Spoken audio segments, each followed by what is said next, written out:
दर्शन किया, मंदिर बनना, क्या कहना चाहते हैं, कैसा लगा? भगवान राम के मंदिर की प्राण प्रतिष्ठा की जो ये शुभ घड़ी है, ये पूरे भारत के उत्सव की घड़ी है। पूरे भारत को इसको इसी तरह मनाया जाना चाहिए जैसे हम लोग दीपावली मनाते हैं। मंदिर से देखा महाराज जी, इसके बारे में थोड़ा सा बोलें। श्री रामलला का जो मंदिर बन रहा है, श्री राम जन्मभूमि का जो मंदिर है, वो अद्वितीय है, अकल्पनीय है। बहुत से लोग इस शुभ घड़ी को देखने के लिए बहुत संघर्ष से गुजरे। सदियों की तपस्या है ये, सैकड़ों सालों की लड़ाई है। कोर्ट कचहरी, पुलिस प्रशासन, तारीख पे तारीख, तारीख पे तारीख, तारीख पे तारीख, तब जाकर सुप्रीम कोर्ट के फैसले के बाद ये शुभ घड़ी आई है। मैं पूरे भारत के जन जन से अपील करना चाहता हूँ, वो किसी संप्रदाय से है, वो किसी मत से, वो किसी मतांतर का भेद नहीं है। राम सबके हैं। राम को किसी एक जाति, एक धर्म, एक वर्ग, एक राज्य, एक राष्ट्र तक सीमित नहीं किया जा सकता है। अखिल कोट ब्रह्मांड नायक राम, मर्यादा पुरुषोत्तम भगवान श्री राम, शबरी के भी राम है, जटायु के भी राम है, केवट के भी राम है, भरत के भी राम है, लक्ष्मण के भी राम है, सीता के राम, कौशल्या के राम, तेरे राम, मेरे राम, सबके राम। राम के बिना भारत की कल्पना नहीं की जा सकती। कण कण में राम है।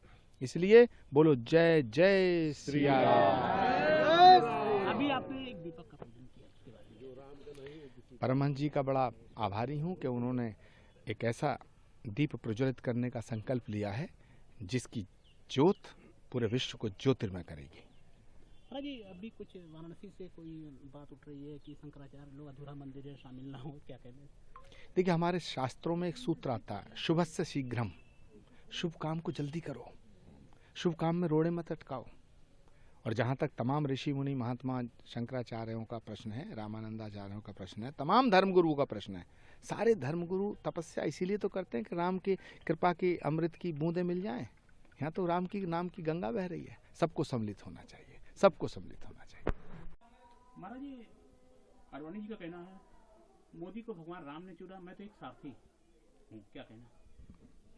एक सारथी था। आडवाणी जी सही कहे हैं, इसलिए सही कहें क्योंकि इतने वरिष्ठ नेता हैं और इतने दिनों से उन्होंने संघर्ष किया, त्याग किया, तपस्या किया, एक पूरे देश में माहौल बना, समाज सर्वसहमति से तैयार हुआ कि भव्य दिव्य मंदिर का निर्माण होना चाहिए। जितना उन्होंने संघर्ष किया है, तो आज अगर उनको एक देश के उस लाल के रूप में एक व्यक्ति मिल गया जो उनके कार्य को उस ऊंचाई तक पहुंचाया, जो उनकी भाव हो, जो उनकी मानसिकता हो, जो देश का भाव हो, तो मुझको लगता है सही में उन्होंने कहा कि मोदी जी को भगवान राम ने चुना है, मैं तो एक सारथी था। सही कहा है उन्होंने। महाराज जी, जानकारी मिली प्राण प्रतिष्ठा में भी शामिल हो रहे। अगर वो स्वस्थ हैं तो होना भी चाहिए।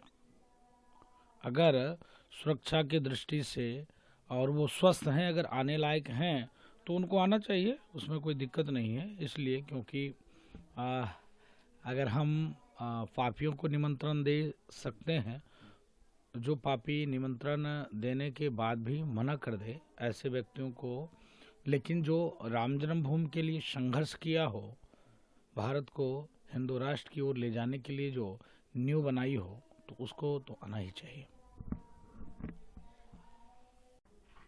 महाराज जी, ये इनका कहना है मल्लिकार्जुन को भावनाओं को ठेस पहुंचाने का इरादा नहीं था। मंदिर निर्माण में बीजेपी के आरोपों के बीच कांग्रेस प्रमुख ने 22 जनवरी को अयोध्या में अपने जन्म स्थान पर श्री राम लला की प्राण प्रतिष्ठा में शामिल होने के शीर्ष नेताओं से इनकार पर पार्टी के एक वर्ग के भीतर कलह की कथित सार्वजनिक गुस्से के बीच कांग्रेस के राष्ट्रीय अध्यक्ष मल्लिकार्जुन खड़गे ने शुक्रवार को कहा है यह निर्णय, इसका उद्देश्य किसी की भावनाओं को ठेस पहुंचाना नहीं है।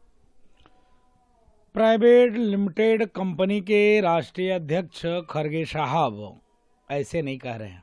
लगातार मैंने कई लोगों के लिए ट्वीट किया, लगातार उनके नेता इस्तीफा देते चले जा रहे हैं। भगवान राम किसी पार्टी के नहीं, किसी दल के नहीं, किसी संप्रदाय के नहीं, पारब्रह्म परमात्मा भगवान श्री राम तो सबके। क्या कांग्रेस में जो हिंदू हैं वो हिंदू आहत हुआ?